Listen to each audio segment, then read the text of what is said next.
এক রাজা তার উজিরকে অনেক ভালোবাসতেন। মন্ত্রী বলল, রাজা মশাই, আপনি উজিরকে এত ভালোবাসেন কেন? আমাকে তো উজিরের মতো এত ভালোবাসেন না। রাজা বললেন, মন্ত্রী, তুমি কি দেখতে চাও আমি কেন উজিরকে এত বেশি ভালোবাসি? মন্ত্রী বলল, যথাজ্ঞা মহারাজ, আপনি যদি দেখান আমি কেন দেখব না। মন্ত্রীর এই কথা শুনে রাজা মশাই উজিরকে কাছে ডাকলেন এবং পকেট থেকে 6টি টাকা বের করে সমান ভাগে ভাগ করে উজিরের হাতে দিলেন 3 টাকা এবং মন্ত্রীর হাতে দিলেন 3 টাকা, আর বললেন, তোমরা দুইজনেই বাজার থেকে 1 টাকার এখন এবং 1 টাকার তখন আর 1 টাকার এখনো না তখনও না কিনে নিয়ে আসবে।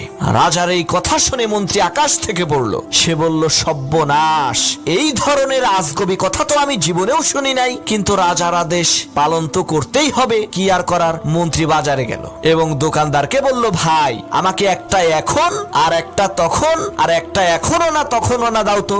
মন্ত্রীর এই কথা শুনে দোকানদার বলল, মাননীয় মন্ত্রী মহোদয়, আপনার কি মাথা খারাপ হয়েছে? এই ধরনের আজে বাজে কথা বলছেন? এখন আর তখন কি দোকানে বিক্রি হয় নাকি? মন্ত্রী বলল, আমিও তো তাই জানি, দোকানে তো এখন আর তখন বিক্রি হয় না, তবে শুনেছিলাম বিপদে পড়লে নাকি বিড়ালও মান্দার গাছে ওঠে। আমারও আজকে সেই দশা হয়েছে। যাই হোক, মন্ত্রী অনেক চেষ্টা করার পরও এখন আর তখন কিনতে পারলো না। সে ব্যর্থ হয়ে খালি হাতেই রাজদরবারে উপস্থিত হলো। কিছুক্ষণ পর উজির আসলো। রাজামশাই প্রথমে মন্ত্রীকে জিজ্ঞেস করলো, মন্ত্রী, তুমি কি এখন আর তখন কিনে এনেছো? মন্ত্রী বলল, জাহাপনা, আমাকে ক্ষমা করবেন, আমি অনেক খুঁজেও এখন আর তখন পাইনি। রাজামশাই এবার উজিরকে জিজ্ঞেস করলো, উজির, তুমি কি এখন আর তখন কিনেছো? উজির বলল, জি রাজামশাই, আমি কিনেছি।